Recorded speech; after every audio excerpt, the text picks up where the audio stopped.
Assalamu alaikum students. I hope that you are living all fine. Again, I have come up with one good question that was asked in IIT JEE. Question बेटा बहुत simple है. हमारे पास एक compound है. We have a compound. This compound actually has 4 aldehyde groups that are directly attached to the benzene rings. तो इसका हम ट्रीटमेंट कराते हैं with excess of strong base sodium hydroxide. तो हमें कोई कंपाउंड बी मिलता है, राइट. इस कंपाउंड बी का हम ट्रीटमेंट, इसका हम एसिड हाइड्रोलिसिस कराते हैं एंड वी गेट कंपाउंड सी.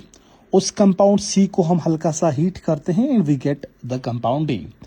अब हमसे पूछा गया है कि कंपाउंड बी क्या है, कंपाउंड सी क्या है एंड कंपाउंड डी क्या है. अगेन मैंने इस क्वेश्चन को बहुत सिंपलीफाई करके रखा है. व्हाट एक्चुअली इज दैट, जो ये कंपाउंड हमारे पास है ना, इस कंपाउंड में we don't have any alpha hydrogen. It all together lacks alpha hydrogen atoms. जब भी, एंड वी नो दैट, जब भी हम किसी कंपाउंड को ट्रीट करते हैं with strong base sodium hydroxide and that compound contains the aldehyde groups and that compound does not contain any alpha hydrogen atom, तो वहां पे हमारा कैनाज़ारो रिएक्शन होता है. लेकिन ये एक स्पेशल केस है कैनाज़ारो रिएक्शन का. यहाँ पे इंट्रामोलिक्यूलर कैनाज़ारो रिएक्शन होगा, या मैं यूं कहूंगा this molecule will undergo internal Cannizzaro reaction. तो you know that Cannizzaro reaction में क्या होता है, that is actually a disproportionation redox reaction, जिसमें क्या होता है, in presence of a strong base जो एक एल्डिहाइड ग्रुप है वो कन्वर्ट हो जाता है इनटू अल्कोहलिक ग्रुप और दूसरा कॉरस्पॉन्डिंग एसिड में कन्वर्ट हो जाता है. अब देखिएगा बेटा, हमारे पास ये कंपाउंड जो है it does not contain any alpha hydrogen atom. तो हमने बेस के साथ ट्रीट किया, तो इसमें जो ये दो काउंटर पार्ट्स है, इंटरनल कैनाज़ारो रिएक्शन होगा. मैकेनिज्म आपको पता है, हाइड्राइड शिफ्ट होता है एंड ऑल दैट. तो इसमें आप देख रहे हो एक फॉर्माइल ग्रुप वो कन्वर्ट अल्कोहल में होता है और दूसरा सोडियम साल्ट अब एसिड में कन्वर्ट हो जाता है. Same happens with these two formyl groups. एक हमारे साल्ट में कन्वर्ट होता है और दूसरा अल्कोहल में कन्वर्ट होता है.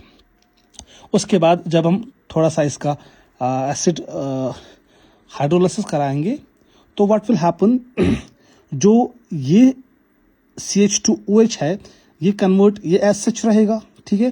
तो ये सोडियम बाहर निकलेगा, यहाँ से भी जो हमारा सोडियम है वो बाहर निकलेगा. We will get a compound, जिस कंपाउंड में क्या है, हमारे पास ये कार्बोक्सिलिक एसिड है, ये हमारे पास कार्बोक्सिलिक एसिड है ग्रुप COOH, ये हमारे पास अल्कोहलिक ग्रुप है, ये हमारे पास अल्कोहलिक ग्रुप है.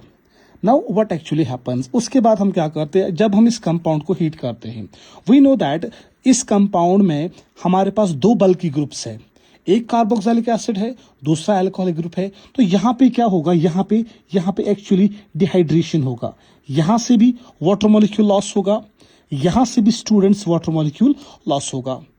As a result of it what will happen, we will get a cyclic ester. ये साइक्लिक ईस्टर हमें मिलेगा, ठीक है.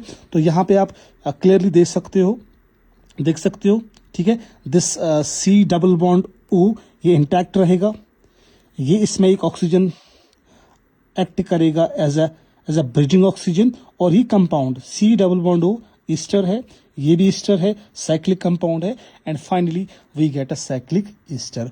तो at the end I will end this discussion कि जो ये रिएक्शन है इसमें इंटरनल कैनाज़ारो रिएक्शन हो गया, and finally we get a compound that is cyclic ester. तो जो हमारा कंपाउंड ए था वो भी हमने देख लिया क्या था.